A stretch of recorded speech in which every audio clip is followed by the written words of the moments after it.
आप सबों को जय मसीह की प्रिय सुंदर सुबह की अवसर एक और बार परमेश्वर के चरणों में आने के लिए प्रभु ने कृपा की, इसके लिए हम धन्यवाद दें।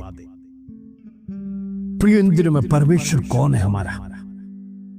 हमारा परमेश्वर की शक्ति क्या है? उस जीवित परमेश्वर जिसकी आराधना हम करते हैं, क्या आप जानते हैं वो परमेश्वर की ताकत क्या है? कई बार हम मनुष्य जब हम परमेश्वर को देखते नहीं, इस संसार के जीवन में हम चलते हैं, परमेश्वर तो अदृश्य है, हम जानते हैं, इसलिए कई बार उसकी ताकत को महसूस नहीं कर सकते। हमारे जीवन में कई बार ऐसी अवस्था है, ऐसे अवसर है जब लोगों ने हाथ छोड़ दिया, लोगों ने मदद करना छोड़ दिया, लोगों ने आश्वासन देना छोड़ दिया। उस समय पर प्रियो परमेश्वर ने ही आपको मदद किया, परमेश्वर ने ही आपको सहारा दिया है, परमेश्वर ने आपका काम को पूरा किया है। कई बार आपके जीवन में अनेक रुकावट आए हो, अचानक से वो हो जाता है, क्योंकि प्रभु जानता था आपको मदद करने वाला कोई नहीं है, आपको सहारा देने वाला कोई नहीं है। ऐसे घड़ी में परमेश्वर आपको मदद करने के लिए तैयार हो जाता है, और प्रभु जानता है मेरा बेटा और बेटी अकेला है, इस संसार में सबने छोड़ दिया है, सबने त्याग दिया है, क्योंकि प्रभु के कारण से आपको निंदा भी उठाना पड़ा होगा, आपको शर्मिंदगी भी महसूस करना पड़ा होगा, लेकिन उन सब बातों में परमेश्वर आपके साथ है। आपको डरने की जरूरत नहीं, प्रभु हिम्मत देता है, हियाव देता है। उस परमेश्वर को जानो जो अखिलान को बनाने वाला। Praise Lord. आज कितने लोग उस परमेश्वर से भय खाते हैं, कितने लोग डर के साथ परमेश्वर के भवन में जाते हैं, कितने लोग उसको स्तुति प्रशंसा करना भूलते नहीं, कितने लोग दिन भर उसे याद करते हैं। अपने आप को जांचिए, हमारा परमेश्वर खिलौना नहीं है, एक मजाक नहीं है। उस परमेश्वर के संधि में डर के साथ, भय के साथ कांपते हुए जीवन बिताइए, परमेश्वर आपके जीवन में बड़े कार्य को करेगा। हालेलुया। आइए आज का सुंदर वचन जो प्रभु हमारे जीवन में देता है, उसको पढ़कर हम प्रार्थना में जाएंगे। भजन संगीता 68 अध्याय उसका 8 कलम, प्रेज़ लॉर्ड, Psalm 68 वर्स 8। प्रभु का वचन इस प्रकार कहता है, तब पृथ्वी कांप उठी और आकाश भी परमेश्वर के सामने टपकने लगा। उधर सीनाई पर्वत परमेश्वर, हाँ, इस्राएल का परमेश्वर का सामने कांप उठा। Praise Lord. जरा सोचिए, ये पृथ्वी, इतना बड़ा पृथ्वी, वो परमेश्वर के सामने कांपता है। आसमान जो हमारी नजरों तक पहुंचता नहीं है, उसका कोई अंत दिखाई नहीं देता है, वो आसमान भी परमेश्वर से भय के साथ खड़ा है। जब डर जाता है, वो टपकने लगता है परमेश्वर के सामने। कहने का मतलब गिर गया है। और पर्वतें भी परमेश्वर के सामने, जैसे सीनाई पर्वत इस्राएल का परमेश्वर के सामने कांपता है। ये सृष्टि पूरा कांप रहा है परमेश्वर के सामने। क्या मनुष्य कांपता है? आज सवाल यही है, मनुष्य के जीवन में डर चला गया, क्योंकि परमेश्वर का कोई स्वरूप हमारे सामने नहीं है, कोई रूप हम परमेश्वर का देख नहीं सकते। आज मनुष्य डरता है तो एक रूप से डरता है, एक मूर्ति से डरता है, क्योंकि उसके सामने दृश्य है। लेकिन याद रखना प्रियो, अदृश्य परमेश्वर आपके चारों ओर है। आप भले उसे देखे ना देखे, परमेश्वर 365 दिन आपकी निगरानी करता है, आपके ऊपर दृष्टि रखता है। वचन कहता, धर्मियों पर उसकी दृष्टि लगातार लगी रहती है। आज हमारी दृष्टि कहां है? हम कांपते हैं क्या? हम परमेश्वर से डरते हैं क्या? गलती करने में हम कई प्रकार का बहाना निकालते हैं। एक गलती पे 7 झूठ बोलना पड़ता है कि एक बार झूठ बोल दिया। हम देखते हैं इस्राएल लोगों का जीवन में जब वो पाप करते थे, सालाना परमेश्वर के मंदिर में आकर बलि चढ़ाना पड़ता था, एक जान कुर्बान करना पड़ता था। सोचिए, एक पाप के लिए। ऐसा तो आप और मैं कितना पाप करते हैं।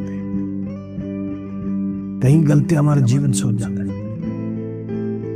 ऐसा तो कितने जानवर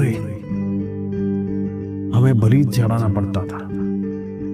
जरा सोचिए, निर्दोष जानवर मर रहा है हमारे पाप के कारण से, और मनुष्य पाप ही पाप करता जा रहा है, क्योंकि मनुष्य के लिए एक मजाक बन गया है। कुछ भी करो, बलि चढ़ाने से सब कुछ हम शुद्ध हो गया। आज अनेक रीति रिवाजों में लोग अनेक प्रकार का और उनकी धारणा है, इधर डुबकी लगाओ तो पाप की माफी हो गया।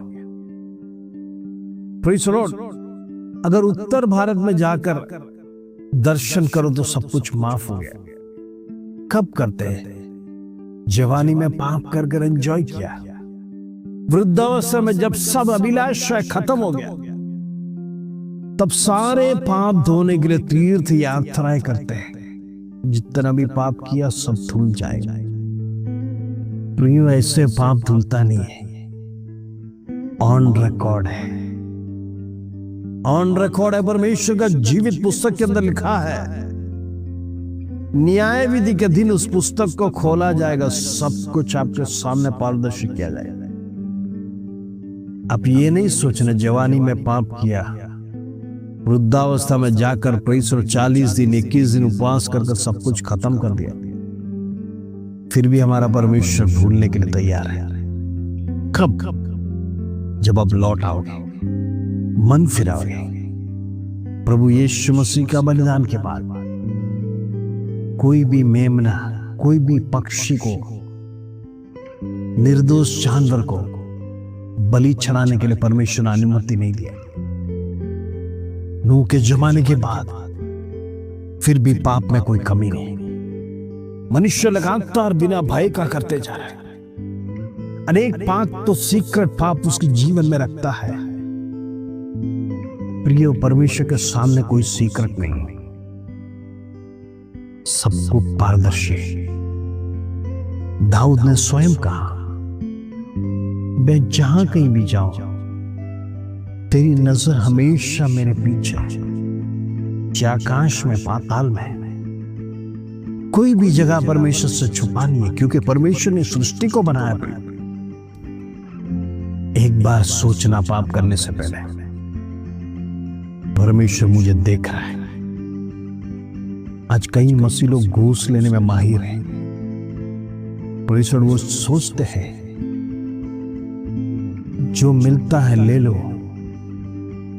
बाद में देखा जाएगा। दुनिया सब लेता है। प्रियो, मैं आपसे कुछ कहना चाहता हूं, यदि आपके जीवन में जो परमेश्वर ने दिया वह तनख्वाह से आप खुश नहीं है, तो आप जिंदगी में खुश नहीं है, आप परमेश्वर में खुश नहीं है। प्रभु ने आपको दूसरे के कार्य करने के लिए आपको सौंपा है। उसके लिए परमेश्वर ने एक जॉब भी दिया, तनख्वाह भी दी है। शैतान आपके मन में लालच डालता है, और लोग, दूसरे लोग भी ले रहे हैं, तुम भी लो। प्रियो, परमेश्वर का वचन उसके लिए खंडन करता है। दूसरों से आप छीन के ले रहे हैं। हम देखते हैं मत्ती को परमेश्वर ने बदल दिया।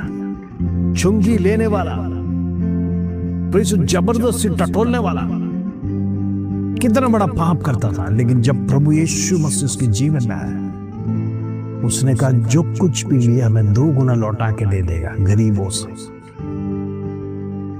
क्या वो मन आज कई ईसाई लोगों के जीवन में है, जो गवर्नमेंट जॉब्स में या बड़े बड़े पोस्ट में काम करते हैं?